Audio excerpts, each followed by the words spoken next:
बोलिए साधो सत साहेब। साधो भाई सभी को राम राम, सभी को सत साहेब। बंदी छोड़ गरीबदास महाराज कहते हैं कि भाई नारी जो है, नारी और नारी, इस नारी नारी में फर्क होता है। सभी नारियां एक जैसी नहीं होती। कबीर साहब ने जो बात नारी के लिए कही वही बंदी छोड़ गरीबदास महाराज कहते हैं कि क्या अपनी क्या और की, सभी एक जोए सभी एक लोए, सभी नार मलीन। सभी नारियां एक जैसी हैं, सभी नारी मलिन हैं। लेकिन साहिब इसके पीछे का जो भाव था वो भेद हमने आपको बता दिया कि मलिन क्यों कहा। इसके पीछे क्या नारी के लिए कहा है या वास्तव में नर को कहा गया है? क्योंकि नर की जैसी दृष्टि नारी वैसी ही दिखाई देगी। साहिब इस भेद को आगे खोलते हैं और बताते हैं कि देखो भाई नारी नारी में क्या भेद है। क्या भेद बताया?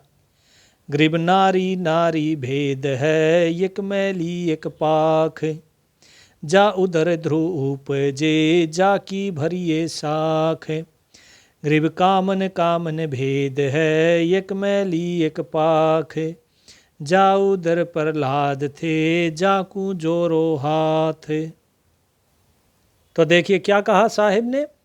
साहिब ने कहा कि भाई नारी नारी यानी स्त्री स्त्री में भेद होता है। एक मैली स्त्री होती है और एक पवित्र होती है। अगर यहाँ पे जो पिछली साखी थी जिसमें साहिब ने कहा सब ही नार मलिन, यानी कि यदि वास्तव में सारी नारियां मलिन होती तो यहाँ पे साहिब कहते ही नहीं ये बात कि एक मैली और एक पाक। पाक अर्थात पवित्र। एक मैली होती है, एक नारी पवित्र होती है। यदि सभी मैली हैं तो पवित्र कैसे हुई? इसीलिए साहिब का जो कहने का भाव है वो भाव समझना बहुत जरूरी है। इसीलिए हम बार बार आपसे कहते हैं कि वाणी पढ़िए, ग्रंथ पढ़िए, लेकिन वही जिसका आपको भाव पता हो। यदि भाव नहीं पता तो वेद शास्त्र कुरान पुराण सब को छोड़ दीजिए, क्योंकि भाव बहुत जरूरी है। जिस प्रकार से कुरान में देखिए, कुरान में क्या कहा? कुरान में कहा गया कुर्बानी दो। कुर्बानी मांगी थी अपने अहम की। जो सबसे अजीज है उसकी कुर्बानी देनी होती है। और सबसे अजीज क्या होता है? हमारा अहंकार। जीव को अपना अहंकार सबसे ज्यादा प्रिय होता है। उस अपने अहंकार को छोड़ के लोगों ने जो है बकरे मुर्गे जो हैं वे काटने शुरू कर दिए और बेचारा बकरा जो है वो फंस गया। तो इसीलिए साधो भाई इस भेद को समझिए। जब इस भेद को आप समझेंगे तो बात बनेगी। तो साहिब क्या कहते हैं आगे? साहिब इस भेद को खोलकर समझाते हैं कि जिस प्रकार से जो नारी है उससे ध्रुव भी पैदा हुए, उनसे प्रहलाद भी पैदा हुए। ऐसी माता जिनसे ध्रुव और प्रहलाद जैसे भक्त हुए हैं उनकी साखी भरी जाती है। उनका जो कहते हैं ना शपथ, उनके नाम की तो शपथ ग्रहण करी जाती है। ऐसों को तो क्या कहते हैं? जाकू जोरों हाथ। साहिब कहते हैं ऐसों को तो मैं प्रणाम करता हूं, ऐसी नारी को, ऐसी पवित्र नारी को। फिर क्या कहते हैं? गरीब कामन कामन भेद है, एक उजल एक गंध, जाग माता प्रणाम है जहां भरथरी गोपी चंद। गरीब कामन कामन भेद है, एक हीरा एक लाल, दत्त गोसाई उतरे अनसुईया के नाल। गरीब कामन कामन भेद है, एक रोझम एक हंस, जनक विदेही उतरे धन माता कुल वंश। साहिब कहते हैं कि देखो एक नारी उज्जवल है और एक गंदी है।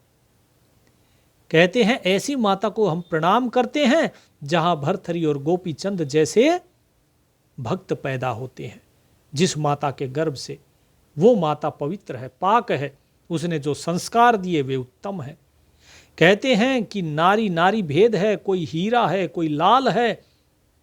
जिस प्रकार से दत्त, जो दत्तात्रेय गोसाई जी थे, वो उनका अवतरण हुआ कैसे? अनुसुईया के नाल। कि माता अनसुईया से पैदा हुए कौन? दत्तात्रेय जी। और कहते हैं कि जिस प्रकार से एक होता है रोज, एक होता है हंस। जो रोज होता है वो क्या करता है? वो खेती उजाड़ता है, और हंस जो है वो मोती चुगता है। साहेब कहते हैं इसी प्रकार नारी नारी में फर्क होता है।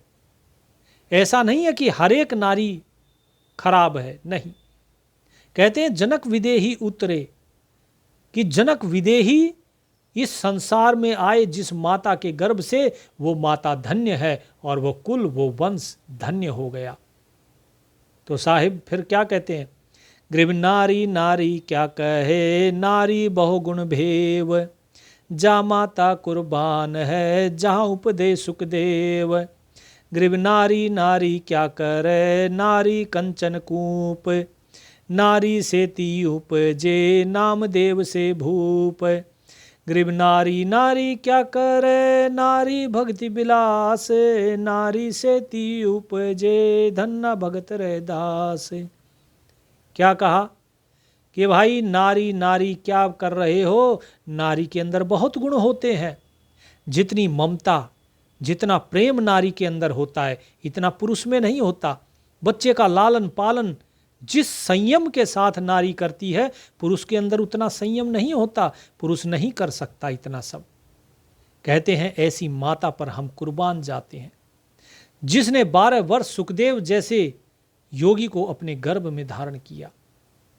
नारी तो साहेब कहते हैं कंचन यानी सोना, कूप यानी कुआं, यानी सोने से भरा हुआ वो कुआं है जो खाली नहीं होता। जैसे कुएं के अंदर आप कितना ही जल निकालो उसमें जल आता जाएगा, इसी प्रकार नारी तो इस प्रकार का स्वर्ण कूप है जिसके अंदर गुणों की खान है, उसके गुणों की महिमा बखानी नहीं जा सकती। ऐसी ही नारी से नामदेव जैसे भी भक्त पैदा हुए हैं। कहते हैं नारी भक्ति विलास। तुम नारी नारी कहते हो, बहुत से लोग कहते हैं ना, क्या कहते हैं? वो एक रामचरितमानस का दोहा है जिसमें कहा जाता है, ढोल गवार शूद्र पशु नारी, सकल ताड़ना के अधिकारी। तो नारी को पीटना शुरू कर देते हैं कि भाई नारी बिना पिटे मानती नहीं है। लोगों के मन में ये धारणा है। और साहेब क्या कहते हैं? बोले तुम क्या नारी नारी करते हो, हैं? तुम नारी के बारे में जानते क्या हो? साहेब कहते हैं नारी भक्ति विलास। नारी तो भक्ति के अंदर डूबी हुई है। जितनी कामनाएं वासनाएं पुरुष के पास हैं, इतनी नारी में नहीं है। किसी स्त्री को देखकर पुरुष आसक्त हो जाता है, लेकिन स्त्रियां पुरुषों को देखकर आसक्त नहीं होती। तो बताइए कमी किसके अंदर दिखाई? यहां पर अब कमी किसके अंदर है? तो साहिब कहते हैं नारी भक्ति विलास। नारी तो भक्ति में भी सम्मिलित है, भक्ति में भी आनंद में है, भक्ति के आनंद में खोई हुई है। और ऐसी ही नारियां किसको पैदा करती हैं? ऐसी ही नारियां पैदा करती हैं धन्ना भगत और संत रैदास जैसे भक्तों को। कहते हैं नारी ग्रीम नारी नारी क्या करे, नारी कंचन सींध, नारी सेती उपजे बाजीदा और फरीद। ग्रीम नारी नारी क्या करे, नारी में बहुभात, नारी सेती उपजे शीतलपुरी सुनाथ। ग्रीव नारी नारी क्या करे, नारी को निरताए, नारी सेती उपजे रामानंद पंथ चलाए। क्या कहते हैं? साहिब ने कहा कि देखो बाजीद जी, शेख फरीद जी, शीतलपुरी के सुनात जो नाथ थे, नाथ पंथ संप्रदाय के शीतलपुरी के, बोले वे भी, और स्वयं कबीर साहिब के जो गुरु थे, गुरु रामानंद जी, ये सभी के सभी नारी से ही तो पैदा हुए। और इस संसार में है क्या? अगर नारी नहीं होगी तो कहाँ से जीव पैदा होगा? जीव किस प्रकार से इस संसार के अंदर आएगा? साहिब यही भेद बताते हैं कि भाई जब तक जीव इस भेद को समझेगा नहीं, तब तक बात बनेगी नहीं। अब बहुत सी नारियां, स्त्रियां ऐसी होती हैं, बेचारी विवाह करके आएंगी, घर में आते ही जो है उसको दबाने की कोशिश करो कि हाँ भाई तुझे ये नहीं करना, तुझे वो नहीं करना। सास बैठी रहेगी, कहीं कहीं सास जो है ताने मारती है, वो तो इस चक्कर में रहती है, बोले ओ हो चलो लॉटरी मिल गई। अब तो जो है बहू के साथ कुछ सोचती हैं कि चुगलियाँ करूँगी और कुछ सोचती हैं कि बहू की चुगली करूँगी। बहू को ताने मारना, क्यों भाई, जब खुद भी आई थी तो खुद भी वो बहू थी, उनको भी सास मिली थी, अब वो सास बन गई। तो हर एक ये सोचता है कि मुझे बदला निकालना है। अगर वो बेटी की तरह रखें तो वो बेटी हो जाएगी, लेकिन अगर बेटी की तरह नहीं रखें तो भाई फिर बहू तो बहू रहेगी। फिर उस पर टोंट कसना शुरू। लेकिन जीव भूल जाता है कि जो चेतना तुम्हारे अंदर है वही चेतना उसमें भी है। जो परमात्मा तुम्हारे अंदर है वो परमात्मा उसमें भी है। क्या फर्क है? केवल यही फर्क है ना कि नारी है। लेकिन अक्सर नारी ही इस चीज को भूल जाती है कि नारी वो भी है और नारी तू भी है। साहिब ने इसीलिए कहा कि नारी नारी क्या करे, कि तुम नारी नारी बोलते हो, नारी में फर्क है। साहिब ने क्या कहा? साहिब ने यहां पे क्या कहा कि नारी नारी क्या करे, नारी में बहुभात की, बहुत प्रकार की होती हैं नारियां। एक सास है जो बहू को बेटी की तरह रखती है, और दूसरी सास है जो उसी बहू को बेटी क्या, बहू भी नहीं समझती, एक नौकरानी समझती है। तो साधो भाई, ये जो जीव है, ये जीव जब तक अज्ञान में है वो इस प्रकार की हरकतें करता है। उसे लगता है ओहो मुझे तो बड़ा आनंद आ गया, आज 2 टोंट बहू पर मैंने खींच के लगाए हैं, 2 जो हैं सीठ ने कस दिए। टोंट समझते होंगे, टोंट लगाते हैं जो ताने, कि आज तो 2 ताने मार दिए, उसके घर वालों के नाम पे मार दिए, या उसके लक्षणों के ऊपर मार दिए, या फिर चाय अच्छी भी बनी थी तब भी जो है नाक चढ़ा के झूठ मूठ के उसके ऊपर लगा दिए 2 टोंट। तो यहां पर अब उसको ये नहीं पता है कि हर एक कर्म का कर्मफल भी होता है। हम इसी प्रकार से ही, क्योंकि हम करते हैं मजाक, सामने वाले के हृदय पे वो बात जाकर चुभ रही है या वो मजाक में ले रहा है, उसी पर आधारित होता है हमारे कर्म का कर्मफल। और जीव इस चीज को भूल जाता है। जिस दिन उस सास को ये समझ में आ गया कि मैंने जो किया है वो कितना गलत किया, क्योंकि जो परमात्मा मेरे अंदर है वो इस बहू के अंदर भी है, उस दिन उसे समझ में आएगा। उस दिन वो रोएगी फूट फूट कर कि मैंने कौन सा कर्म किया और मेरे इस कर्म का अब क्या फल होगा। जब तक जीव भक्ति में नहीं आता तब तक उसे ये चीज़ें समझ में नहीं आती। इसी तरह बहुत से बहुएं होती हैं जो ऊट पटांग बोलती है, उल्टा सीधा बोलती हैं, जो अपने घर वालों की, अपनी माँ की सिखाई में चलती हैं कि माँ ने सिखा दिया, अब बस जाके सास की कमर पे सवार हो जाना है, उसकी चोटी पकड़ के सास को गिराओ नीचे और उसका घोड़ा बना के बस ऊपर बैठ जाओ। तो बहुत सी स्त्रियां ऐसी भी होती हैं बहुएं, वे सास को सिर्फ सास ही रखती है, वो माँ की तरह नहीं ट्रीट करती। पति के सामने बहुत नखरे करेंगी, अरे आपकी सास, आपकी माँ जो है मेरे साथ ऐसे करती है वैसे करती है, और जैसे ही पति घर से बाहर निकला तो पीछे से सांस की धुलाई शुरू। अब बेचारी सांस परेशान कि ये क्या हुआ, उसकी सांस अटक जाती है। तो साहेब यही बताते हैं कि भाई ये जो नारी है ये बहुत भांति की होती है, इसके गुण और अवगुण दोनों की ही था नहीं है। स्वयं ब्रह्मा जी भी नारी को रच के दुविधा में पड़ गए कि भाई मैंने क्या रच दिया। उनको भी आज तक समझ में नहीं आया, क्योंकि ब्रह्मा भी नारी के चक्कर में फंस गए। तो जब रचयिता ही फंस गया तो जरा सोचिए सामान्य मनुष्य कैसे उसे पहचान पाएगा। तो साहिब यही चीज कह रहे हैं कि भाई इस नारी के भेद को हर कोई नहीं जान सकता है। इसीलिए साहिब कहते हैं कि भाई नारी नारी क्या करे, नारी नर की खान। जो ये कामी नर जो केवल स्त्री को उपभोग की वस्तु मानता है, उसे ये नहीं पता कि इस नर की पैदाइश नारी से ही हुई है। जो लोग कहते हैं नारी ऐसी है नारी वैसी है, बहुतों की अगर चले तो लड़कियों को पैदा ही नहीं होने दे, पैदा हो जाए तो पैदा होते ही जो है उनको खत्म कर दे। तो यहाँ पे साहिब यही कहते हैं कि भाई नारी नारी क्या करे, नारी नर की खान, कि पुत्रों को जन्म वो नारी ही देती है। और नारी सेती उपजे नानक पद परवान, और नारी से ही नानक जी पैदा हुए जिन्होंने वो सतलोक का पद प्राप्त किया, परवान हो गए जो।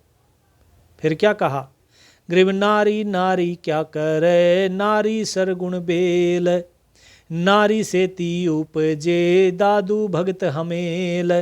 ग्रीव नारी नारी क्या करे, नारी का प्रकाश, नारी से ती उपजे नारद मुनि से दास।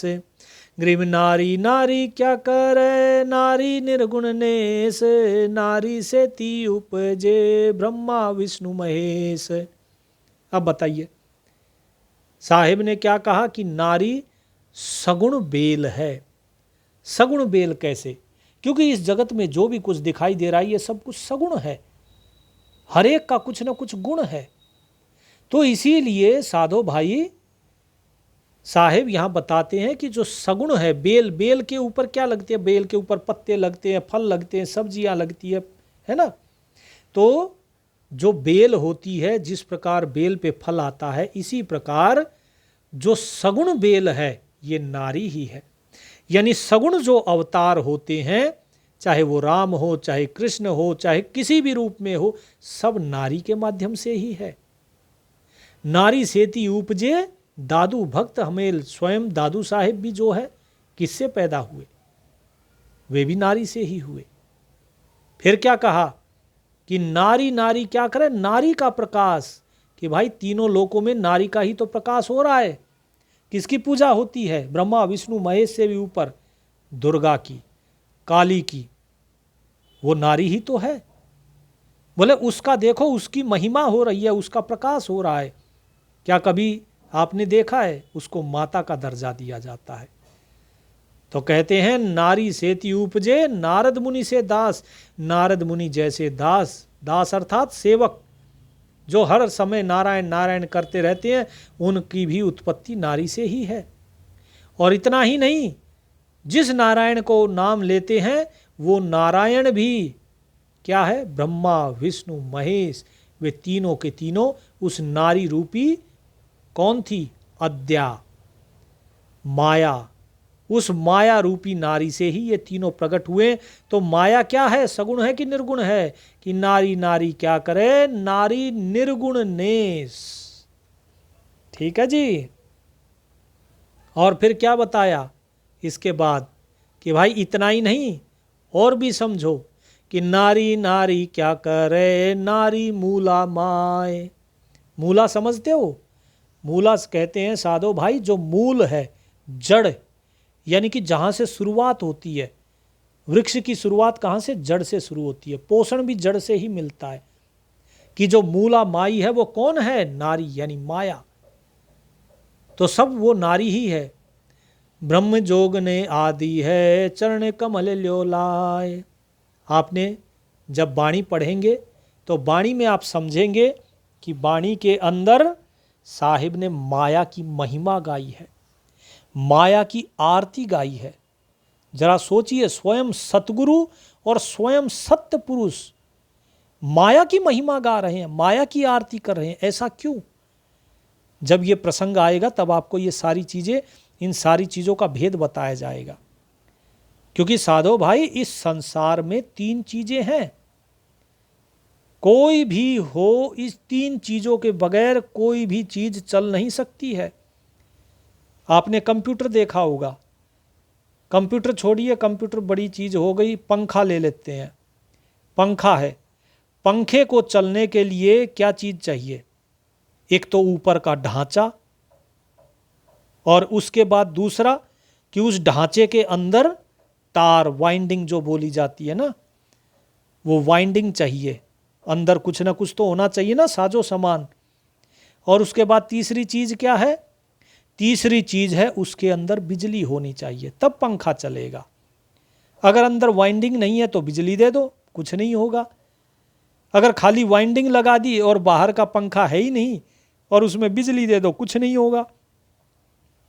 तो साधो भाई इसी प्रकार कंप्यूटर है। कंप्यूटर में बिजली की भी ज़रूरत है, हार्डवेयर की भी ज़रूरत है, जो सामान आपको रखा दिखाई देता है। और उसके बाद उसके अंदर सॉफ्टवेयर की भी ज़रूरत होती है।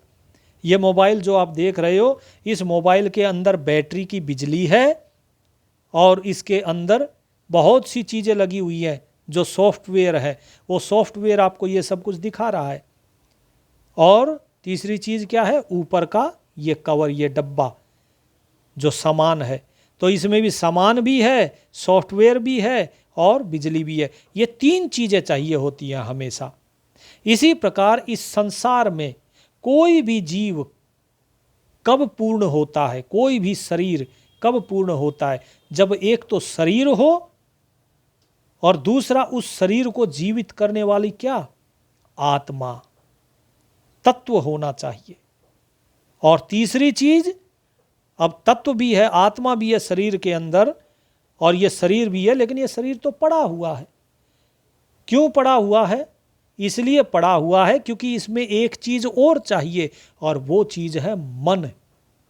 जब मन आएगा तो मन के अंदर विचार उठेंगे और विचारों के हिसाब से, तरंगों के हिसाब से ये सारी इंद्रियां सक्रिय होंगी। उसके बाद जो है सारा काम होगा। तो मन आपका क्या है, सॉफ्टवेयर, सारा खेल मन का है। इसीलिए साहिब ने जो वाणी कही है वो वाणी कई प्रकार से कही है। मन के भाव से भी कही, साहिब ने आत्म भाव से भी कही और देह भाव, जो शरीर है, देह भाव से भी कही। तो इसी प्रकार से जो शिव की आरती कही गई या शिव स्तोत्र कहा गया, माया की महिमा कही या माया की आरती कही, ये आदि माया की आरती, ये सारी चीज़ें जो बताई गई हैं ये अलग अलग भाव से बताई गई। तो किस भाव से क्या बताया और क्यों कहा, वो सारा भेद हम आपको बताएंगे जब ये प्रसंग आएगा। तो साहिब क्या कहते हैं, साहिब कहते हैं कि ये ब्रह्म जोगनी है। ये ब्रह्म अर्थात परमात्मा, जोगन अर्थात परमात्मा की जोगन, यानी कि ये जो है ये उस परमात्मा की जोगन है। बहुत से लोग कहेंगे कि भाई ये तो काल, ब्रह्म काल है। नहीं, यहाँ ब्रह्म का अर्थ काल नहीं है, बिल्कुल ना समझ लेना। क्योंकि माया की उत्पत्ति किससे है, ब्रह्म से, काल से नहीं हुई। इसीलिए इसे कहा गया ब्रह्म जोगन। और क्या कहा, आदि है इसका, यानी कि शुरुआत तो है आदि काल से, क्योंकि पहले तो केवल परमात्मा था, वही केवल अनादि है, उसके अलावा बाकी सब तो आदि है, सब की शुरुआत है। तो इसीलिए कहा ब्रह्म जोगन आदि है, चरण कमल ल्यो लाए। इसीलिए इसके चरण कमलों को प्रणाम करते हैं। फिर क्या कहा कि नारी नारी क्या करे, नारी माया मूल। आ गया बात कि नारी क्या है, माया मूल। और ब्रह्म जोगन आदि है, विचरे बिन स्थूल, कि वो ब्रह्म जोगनी है आदि से, आदि काल से। इसीलिए कहा जाता है आदि कुंवारी है। कुंवारी क्यों कहा, उसे कोई भोग ही नहीं पाया, माया को आज तक पूर्ण रूप से कोई भोग ही नहीं पाया। यही तो सबसे बड़ा इस जीव की जो है विडंबना है, ये माया के पीछे भागता रहता है लेकिन इसे भोग ही नहीं पाता, इसीलिए आदि कुंवारी है। तो इसीलिए साहिब ने कहा ये जो नारी है ना, वो माया भी नारी ही है जो सब का मूल है। इसीलिए विचरे बिन स्थूल, उस माया को विचरने के लिए किसी स्थूल शरीर की जरूरत नहीं है, वो बिना स्थूल शरीर के चलती रहती है, हर जगह है। आपके विचारों में माया है, आपके स्थूल शरीर के अंदर माया है, बाहर जो आप दृष्टि से देख रहे हो वो माया, कानों से सुन रहे हो संगीत वो माया, नाक से गंध सूंघी वो माया, कहीं छोटा बड़ा दिखा वो माया, कोई भी विचार पैदा हुआ वही माया, स्पर्श हुआ वो माया, पंच तत्व वो माया, सब कुछ माया ही है। इसीलिए साहिब ने कहा कि बिना स्थूल ये माया भी है। तो फिर क्या कहा साहिब, कहते हैं अब भेद देखिए, आगे एक भेद और बताएंगे। नारी नारी क्या करे, नारी बिन क्या होए, कि नारी के बिना कुछ नहीं हो सकता भाई, इसीलिए नारी नारी क्या बोलते हो। बहुत से लोग कहते हैं अरे नारी कुछ नहीं है, नारी ऐसे है वैसे है। साहिब कहते क्या नारी नारी कर रहे हो, नारी बिन क्या होए, नारी के बिना क्या हो सकता है बताइए। क्या पुरुष पुरुष को पैदा कर सकता है, नहीं कर सकता, नारी से ही पैदा होगा। स्त्री स्त्री को पैदा कर सकती है लेकिन पुरुष कभी भी किसी को भी पैदा नहीं कर सकता। इसीलिए साहिब ने कहा कि आदि माया ओंकार है, देखो सूरत समोय, कि आदि माया कौन है, ओंकार, जिस ओम नाम का आप सुमरन करते हो वो क्या है? आदि माया। बिल्कुल स्पष्ट लिखा है, आदि माया ओंकार है। देखो सूरत समोय, अपनी सूरत को समाकर देखो अपने अंदर, तो पता लगेगा कि ये ओंकार कौन है? ये आदि माया है। इसीलिए इस आदि माया को प्रणाम किया जाता है। बिना इस आदि माया के शरीर नहीं, और शरीर नहीं होगी तो फिर भक्ति कैसे करोगे? इस शरीर के माध्यम से जरा देखिए कैसी विचित्र स्थिति है कि ये माया ही तो जीव को फंसाती है, और इस माया के शरीर में ही उस परमात्मा को पाने की विधि भी है। इस माया के शरीर से ही उसे प्राप्त किया जाता है। तो इसीलिए ये माया मुक्ति का कारण भी है, लेकिन ये माया बंधन भी डालती है। तो साधो भाई, इस भेद को जब तक जीव नहीं समझेगा तब तक बात नहीं बनेगी। सारा जगत इस माया से ही आता है, इस नारी से ही आता है, सिवाय किसके? सत्य कबीर के। कि शब्द स्वरूपी उतरे सतगुरु सत्य कबीर, दास गरीब दयाल हैं डिगे बंधावे धीर। कहते हैं कि भाई केवल शब्द स्वरूपी कौन? सतगुरु सत्य कबीर। जो सत्य कबीर हैं वो सतगुरु रूप में शब्द स्वरूपी होकर उतरे हैं। वो शब्द स्वरूपी बताया।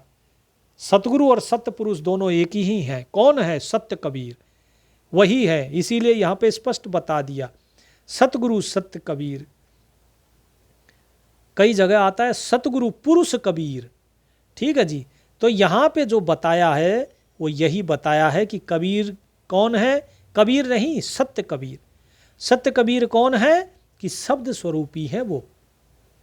वो नारी से नहीं आते, नारी के माध्यम से नहीं आते। इसीलिए कहा शब्द स्वरूपी उतरे, शब्द स्वरूपी उतरते हैं। अब यहाँ पे बड़ी एक मतलब लोगों के बीच में एक दुविधा हो जाती है। लोग कहते हैं जो कबीर दास है वो सत्य कबीर है। अब देखिए दोनों चीज़ों में फ़र्क है। हम क्या कहते हैं कि जो सत्य कबीर है वही कबीर दास है, और अगर कोई ये कहे जो कबीर दास है वही सत्य कबीर है। दोनों बातों में सुनने में कोई फर्क नहीं लगेगा, लेकिन दोनों का भाव बिल्कुल उलट होता है। साधो भाई, आपने कभी चित्र देखा होगा कबीर साहब का, आप बार बार देखेंगे। आपने बाणी भी पढ़ी। समस्त जितने भी कबीर पंथी हो या कोई भी हो, या फिर अलग अलग आजकल सब ने न्यारे न्यारे अपने चलाए हुए हैं वाणी का ज्ञान। जरा एक बार सोच के देखिए, कबीर साहब बालक रूप में प्रकट होते हैं, धीरे धीरे बड़े हुए। बड़े होने के बाद उन्होंने ज्ञान वगैरह का प्रचार शुरू किया, भक्ति करी, परमात्मा के साथ एक हो गए। और अभी कुछ ही सत्संग पहले हमने आपको एक बाणी कही थी कि सत्य पुरुष को परस कर उल्टे फिरे कबीर, 84 त्यारन तरन काटन भव की पीर। कि भाई इस संसार के जाल को काटने के लिए, दुखों को काटने के लिए स्वयं कबीर साहिब सत्य पुरुष के साथ एक होकर वहां से उल्टे फिरे हैं इस संसार के जीवों का उद्धार करने के लिए। ठीक है जी। तो उन्होंने साहिब के साथ एक हो गए और वो इसीलिए साहिब कहलाए। क्या कहलाए? कबीर जी को क्या कहा गया? साहिब। साहिब इसका मतलब होता है परमात्मा के समान। ठीक है जी।